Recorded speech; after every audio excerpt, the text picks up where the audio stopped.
Lotte? C'est déjà lancé. Apparently the recording is already on. So this is something which is even dearer to my heart than Brexit. In fact, it's much dearer to my heart than Brexit, because I'm going to talk about paradise on earth, which is a great pleasure for me. Now, many of you may not know much about the Isle of Man. Do you at least know where it is? If you were to draw a line from the Isle of Skye going southwest towards Northern Ireland, you would cross the Isle of Man. That's where the Isle of Man is. Its true name, as you all know, is Vannin, because Vannin is its name in Manx, which actually is a language. In fact, Manx is a language which is growing in importance, because there are now Manx-speaking schools on the Isle of Man. And under UNESCO rules, Manx is now a protected language, which I'm very pleased about. I've been going to the Isle of Man now since I was 17, which is a long time ago, 43 years to be precise. I first started going when the Isle of Man was famous for its international rally, which it still is, and I'd go with some school friends, and we'd borrow the car of one of their fathers, and we'd drive over there and we'd watch the rally. So I've been going there for many, many years, and then when I got a bit more money and I had a decent job, I could actually do rallies myself. And I've been going there most years now for the last 25 years to participate in the Isle of Man Rally, which was called the Manx International Rally. It's now called Rally Isle of Man. It's in the European Championship. It's a very high profile rally, and it's a great place. But the important thing is the Isle of Man itself. Now, it's quite a small place. It's about 40 kilometres long by about 25 kilometres wide. So that's pretty small. 800 square kilometres roughly. It's a beautiful place. The scenery reminds me a lot of Cornwall or Brittany, and it's part of the Celtic Fringe. The Celtic Fringe, as you may know, is the western side of the United Kingdom, which was first colonised by the Vikings. We're talking about Scotland, the Western Isles of Scotland, Northern Ireland, Eire as well, and then moving down Cornwall and moving down further Brittany. These are all parts of what we call the Celtic Fringe, colonised by the Vikings coming down from Scandinavia back way before the Christian era. And the Isle of Man, in fact, was colonised by Vikings who decided to stay there because it's a very fruitful and beautiful place. And it's said in the myths of the Isle of Man, which are numerous, that the frequent mists and fog which you find in the Isle of Man are what they call the cloak of Mannin. Mannin is the god of the Isle of Man. He's a spirit of the earth and the rock in the Isle of Man, and it is held that his cloak will come down and cover the island to protect it from invaders. That is the cloak of Mannin. In fact, arriving in the Isle of Man reminds me rather of the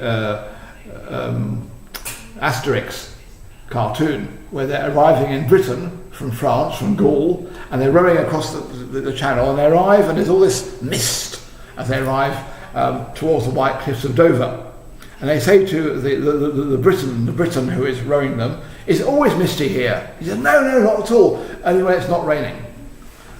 And the Isle of Man is basically like that. It's either raining or misty. It's a wonderful, beautiful place. It's known for quite a lot of things. The Isle of Man is known to a lot of people as being a tax haven, which is true, but entirely incidental from my point of view. It's also very well known for the TT motorcycle races. TT standing for Tourist Trophy. And these races were initiated in 1895, so they're the oldest form of motorsport in the entire world. And you may or may not know that the TT races are famous for taking over the entire island for a week at a time. And the TT circuit is basically the one big road that goes around the island.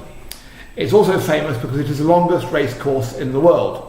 It's 35 miles long, so one lap will take about 20 minutes on a motorbike. And there are deaths every single year in the TT races. There has not been a single year since 1895 where somebody has not died during the TT races. And given that the average speed of the motorbikes now around the TT course is more than 200 kilometres an hour, that's the average speed, and they reach 320 kilometres an hour, if you fall off a bike at that speed, you are dead, which is why people tend to die. So the Isle of Man, known for being a tax haven, known for the TT races, Known for the Manx cats. Now you may or may not have seen a Manx cat. A Manx cat is a cat which has no tail. They're born without tails. They are actually a different species from the normal domestic cat, Felix felix, as you know, being a Latin name of the domestic cat. And there are more differences than just the tail, because the Isle of Man, the Manx cats, have actually a bigger hindquarters. They look more like a lynx than a cat. They stand sort of facing downwards because their rear quarters are much more muscly and much bigger. The trouble is that the genes that create the Manx cats are recessive genes, which means that when a Manx cat mates with a normal cat, the Manx genes go into abeyance and you get one less Manx cat. So there are fewer and fewer Manx cats on the island now. I haven't seen one for about 3 or 4 years, which is very sad because they're nice. You may or may not know, in fact there's no way you will know this, but the motto of the island in Latin, and I quote, is quoquunque jaceris stabit. And those of you who speak Latin will know this means that wherever you throw me, I will stand. And the emblem of the Isle of Man is a 3-legged emblem. So wherever you throw it, is a foot facing downwards. So those are the things that the Isle of Man is known for with the general public. The Isle of Man is also a fantastic natural haven. You see a lot of whales on the Isle of Man because the whales' migration routes run along the west coast of the Isle of Man. In fact, I've actually seen a whale during one of the rally stages. There's a road on the west coast called Marine Drive, which is very beautiful. I have videos of it if you want to see it. Go on my YouTube channel and you will see it. And looking west into the sea from Marine Drive, I have, during a rally, seen a whale. There are also a lot of basking sharks that migrate along the Manx coasts, and they're massive things. I don't know if you've ever seen a basking shark. They're about 15 metres long, enormous creatures. They're the biggest of the sharks, but they're totally harmless. They actually eat plankton, they don't eat people or even fish. There are seals, there are Manx shearwaters. The Manx shearwater is there's no way you can say that in French, because it's a bird that exists only on the Isle of Man. And it's a diving bird, a bit like a cormorant, that you can say in French, I imagine, or Dutch. And a Manx shearwater is like a little cormorant, and they're found only on the Isle of Man. So I love this place. And the reason I love it most, I think, is that the Isle of Man reminds me of the UK when I was a kid. There's no traffic, there's no rat race, there's no pressure, there's no theft, there's no crime, because as the police point out in the Isle of Man, you can't get off the island except using the boat which leaves twice a day. So if you commit a crime, all they've got to do is stake out the boat and they'll find you. So there is virtually no crime in the Isle of Man. No one locks their doors. People are very pleasant and very gentle. As an aside, the police have white helmets. And the only other place in the world where UK police have white helmets is the town of Brighton. It's an old tradition. Now, turning to the reference to the UK, what actually is the status of the Isle of Man? The Isle of Man is not part of the UK. It's actually a crown dependency, which means the Isle of Man has its own governor, appointed by the Queen, who is a sovereign, its own currency, and its own rules. And one of the great rules from my point of view is that the Isle of Man has no speed limits. It's the only place in the world, apart from German motorways, where there are no speed limits. And so, I decided to take my Nissan GTR to practice for the rally, because it's a very fast car. I wanted to see how fast it would go. So that was very enjoyable.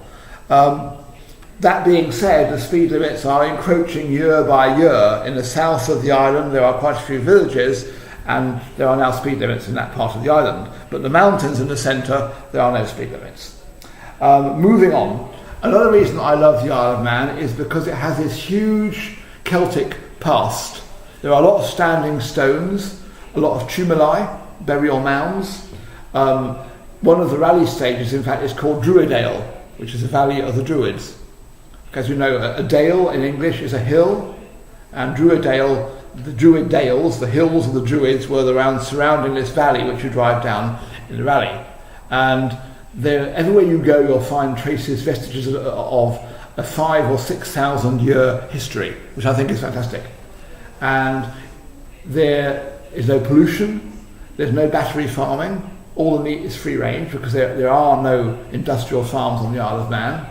The Isle of Man is served now by both a boat and planes. There is an airport, and you can get flights from London or Manchester, and also I think from Edinburgh.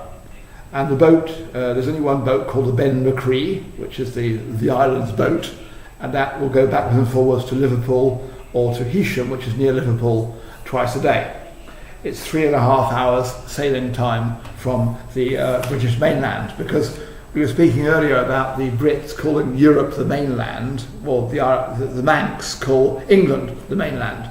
As a matter of interest, off the south of the island of the Isle of Man is an even smaller island called the Calf of Man. Calf as in a young cow, because it was calved. We speak in English about a glacier calving. Bits break off glaciers, and the bits that break off are called the calves of the glacier, the young cows. And this is the Calf of Man, because it broke off from the mainland of the Isle of Man. Moving now to the actual rally. This is the most fun bit, of course, for me. The international rally held on the Isle of Man is very famous. It's been one of the leading rallies in the world now for about 30 or 40 years. And it's very challenging because the roads are extremely fast and extremely bumpy.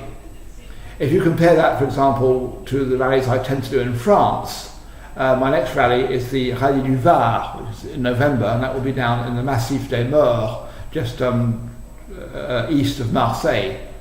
Now there the roads are very twisty, but very flat and very smooth, because the French are very good at making good roads, whereas the Brits are not. And the Isle of Man, the roads follow the terrain, they're extremely bumpy, which is why you get quite a few people dying in the rally, because you're taking a corner in a rally, and if the car gets thrown offline by a bump in the middle of a corner, you want to turn the wheel, and nothing happens because the car is in the air. So you crash into the tree or into the sea or into the rock face. That's why a lot of people die in this rally, because it's quite tricky, because there's this vertical component to the rally. Apart from the bends, which are horizontal components, there's a vertical component, which are all the compressions and what we call yumps in rallies. You may or may not know that the term, when the car takes off in a rally, we call it in English a yump. We call it a yump because the word comes from the pronunciation of the Scandinavians, because historically the most famous rally drivers in decades gone by were the Scandinavians, and basically the Finns. The Finns were the best, and they couldn't pronounce the J, so they'd call it a yump, not a jump. And the even more funny thing linguistically is that when you are speaking to a French rally driver, he will call a yump un jump, which is very strange. Anyway, enough of that. So I've just come back from the rally. We came second in our class, we didn't die, and the car did not break, and it was a very nice time I had overall, and I recommend you go there for your holidays. It's a fantastic place, you will love it. Trust me. That's 13 minutes, I have to stop. Thank you for your attention.